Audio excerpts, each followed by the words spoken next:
श्री शिवाय नमस्तुभ्यम। संतान प्राप्ति की इच्छा आप सब में जिसकी भी है, तो आपके पास आए हैं दो मौके।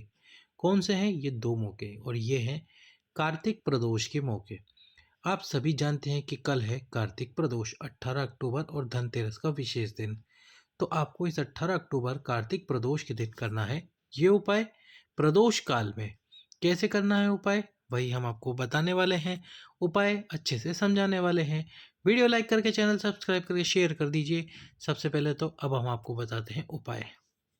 तो प्रदोष काल में करना है। प्रदोष काल आप सभी जानते हो, जब सूर्य अस्त होता है तो सूर्य अस्त होने का जो समय है उस समय से 1 घंटा पहले और 1 घंटे बाद में जो टाइम होता है, यानी कुल 2 घंटे का जो समय है वो प्रदोष काल है।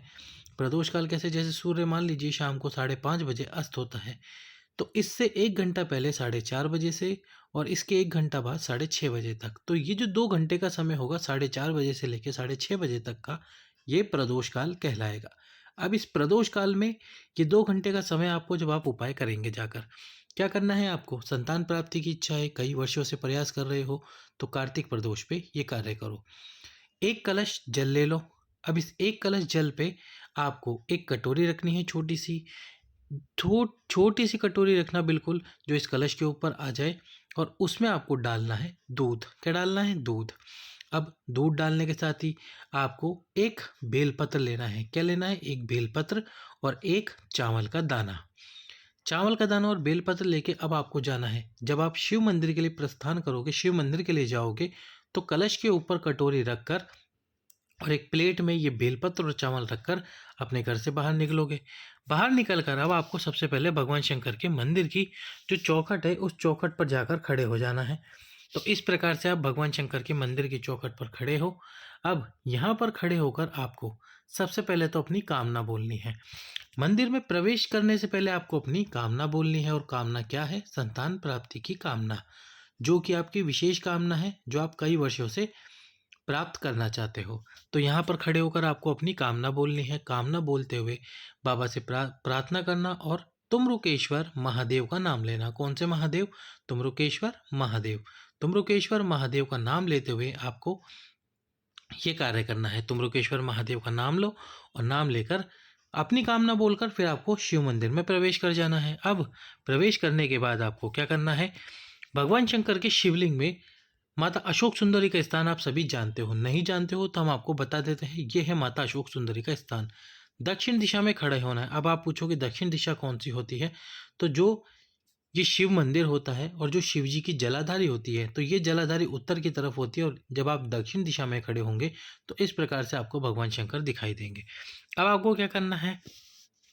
सबसे पहले तो जो दूध आप लेकर आए हो कटोरी में, पात्र में, उस दूध को आप माता अशोक सुंदरी के स्थान पर समर्पित कर दो। पूरे दूध को अपनी कामना करते हुए वहां पर समर्पित करो माता अशोक सुंदरी के स्थान पर, अपनी कामना बोलो।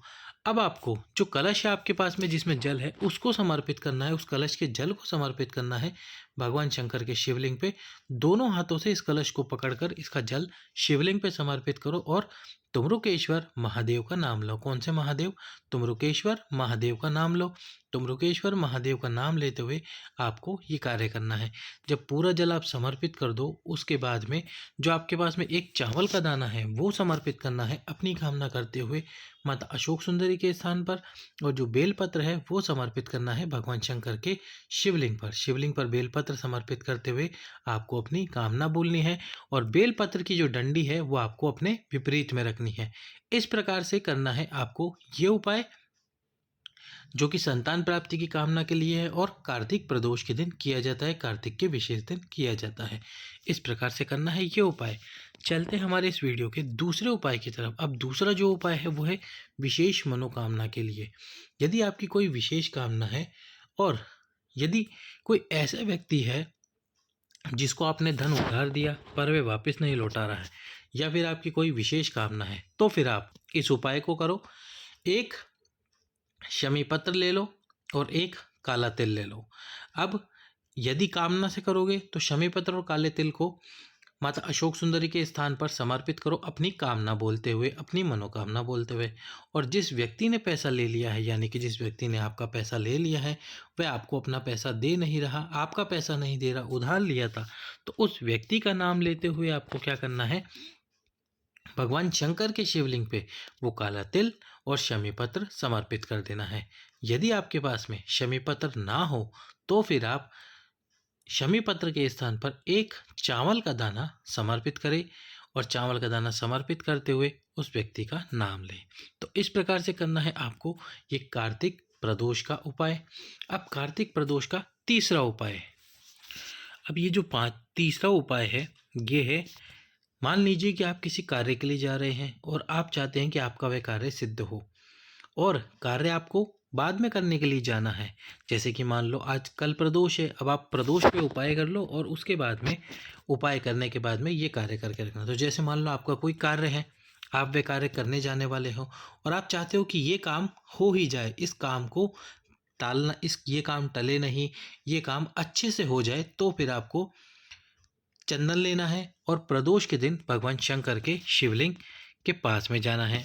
अब शिवलिंग के पास में जाकर आपको सबसे पहले तो ये जो भगवान शंकर के शिवलिंग में सबसे पहले इस चंदन को लगाना है जो भगवान शंकर के शिवलिंग में है, गणेश जी के स्थान पर।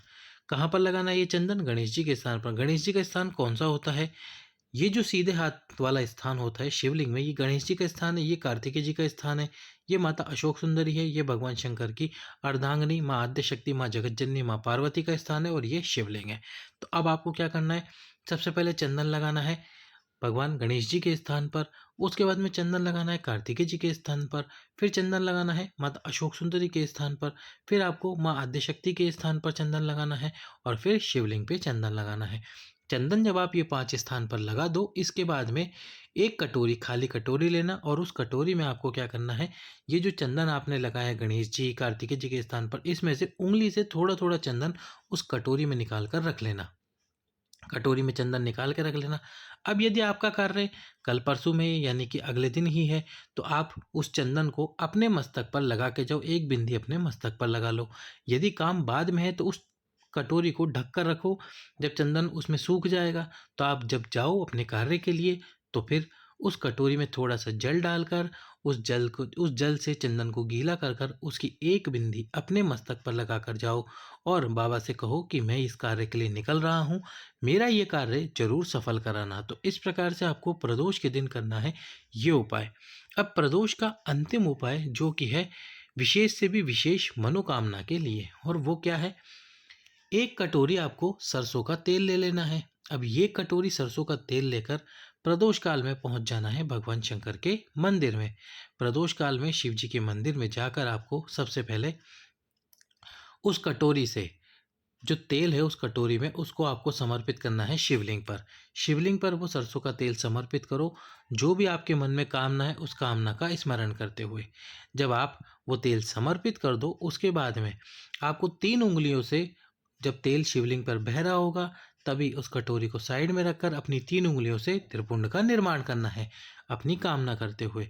और जब त्रिपुंड बना दो तब आपको अपनी अनामिका उंगली, कौन सी उंगली, अनामिका उंगली, ये अनामिका उंगली कौन सी है जिसमें आपने अंगूठी पहन रखी है, रिंग फिंगर, उसको भगवान शंकर के शिवलिंग के बिल्कुल बीचों बीच टच करवाना है और टच कराकर भगवान शंकर से अपनी कामना बोलनी है, अपनी मनोकामना बोलनी है। कामना मनोकामना बोलकर आपको घर वापस आ जाना है। ना उस तेल को आपको लेकर आना है और ना ही कुछ और करना है। केवल एक कटोरी सरसों का तेल शिवलिंग पर प्रदोष के दिन समर्पित करके उंगली शिवलिंग पर लगाकर अपनी कामना आप बोलते हो तो बाबा उस कामना को पूर्ण करते हैं। तो कीजिए प्रदोष के ये सभी उपाय। सभी भक्तों को श्री शिवाय नमस्तुभ्यम। हर हर महादेव।